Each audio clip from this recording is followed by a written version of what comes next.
जय श्रीराम मित्रांनो. तर आजच्या इन्फॉर्मेटिव्ह व्हिडिओमध्ये तुम्ही बघणार आहात की इंजनचं अल्टरनेटिव्ह बेल्ट कधी चेंज करायचं. तर माझ्या पण इंजनचं अल्टरनेटिव्ह बेल्ट खराब झालंय. तुम्हाला सांगतो की त्याची काळजी कशी घ्यायची, म्हणजे कधी चेक करायचं आणि कधी चेंज करून घ्यायचं.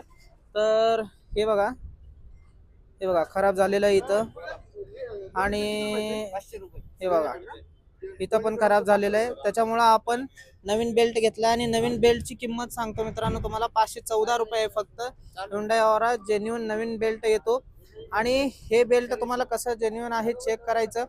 हा नंबर असतो, हा नंबर चेक करायचा इथं, आणि तुमच्या जुन्या बेल्टचा नंबर पण चेक करायचा. हे बघा, इथं जुन्या बेल्टचा नंबर असतो. तर हे दोन्ही नंबर चेक करून घेऊन तुम्हाला इंजनचा जो अल्टरनेटिव्ह बेल्ट असतो तो टाइम टू टाइम चेक करून चेंज करून घ्यायचं आहे. जेणेकरून ते जर बेल्ट तुटलं तर तुमची गाडीचं इंजन ओव्हरहीट होतं आणि गाडी बंद पडते.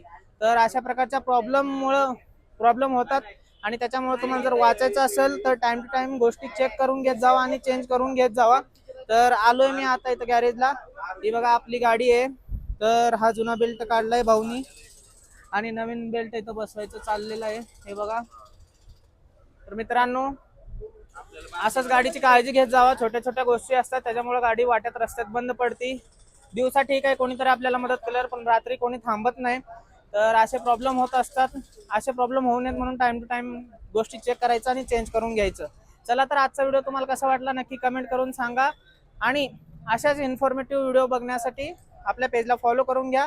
आणि तुमच्याकडे काही डाऊट असतील, प्रश्न असतील तर ते कमेंट बॉक्समध्ये टाका. त्याच्यावरती सुद्धा आपण व्हिडिओ बनवून अपलोड करू.